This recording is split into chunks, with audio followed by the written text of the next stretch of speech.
Hey there, Alex here. When it comes to software experience, I typically prefer stock Android over skinned versions of Android because despite having less features, they are typically more reliable, looks nicer, and performs better than their counterparts. Which is why I was looking forward to reviewing this phone, the Asus Zenfone Max Pro M1. I know, terrible name. At the regular retail price of 348 Singapore dollars, it's sort of a lower mid-tier phone, and the hardware of the phone definitely reflects that. It has a mundane utilitarian design and a metal back with plastic sides, nothing really special. It has a fingerprint sensor as well that isn't the fastest I've used, but I'm talking about milliseconds here, so it's really no big deal. Thankfully, the display looks better than I was expecting for a phone at this price. The 6-inch 18:9 screen looks good with decent colors, viewing angles, and outdoor visibility, which makes consuming media content pretty enjoyable. It only has a single firing speaker at the bottom, but it actually sounds pretty good and gets really loud.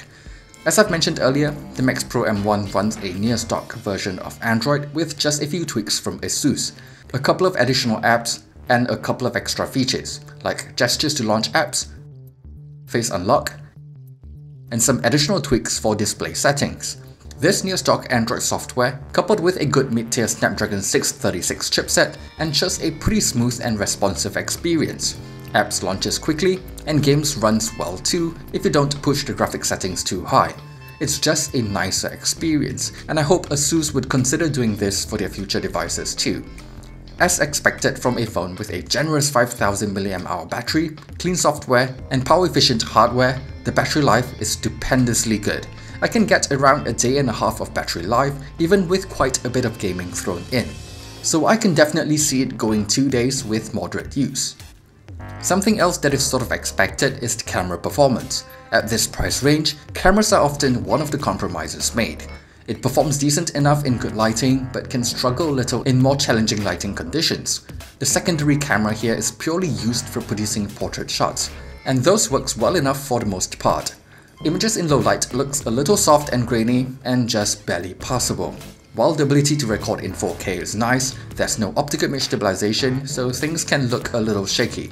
On the front, the camera works well enough too, but again, nothing spectacular. Overall, it's just a passable camera experience, and the slightly convoluted Snapdragon camera app doesn't really help. Anyway, as usual, I have a link to everything I took in the description below, so be sure to check them out if you're interested. So, is it worth buying the Max Pro M1 over its competitors at 348 Singapore dollars? Well, it's not a straightforward recommendation, but I think it's worth consideration. Because, well, I think that it provides a good enough smartphone experience, especially with the clean software. It has a few compromises in other areas of the phone. The camera for one isn't that great, there's no NFC, no 802.11ac support, and it's still using a micro USB port. Even though it does support the use of micro SD card along with dual SIM, a bit more storage and RAM to match its main competitor, the Redmi Note 5, would be nice. I'm not asking for water resistance or stereo speakers at this price, but not even NFC or 802.11ac support. I have both good and bad news though. The good news is, I bought this Max Pro M1 at a promotional price of just 258 Singapore dollars. At that price, it becomes a way more appealing option and one that I can wholeheartedly recommend. The bad news is, by the time you're watching this review, that promotion is probably over. Thanks for watching my review of the Max Pro M1. If you've enjoyed it, feel free to leave a like and subscribe to the channel for more reviews in the future. Thanks again, and see you guys on the next one.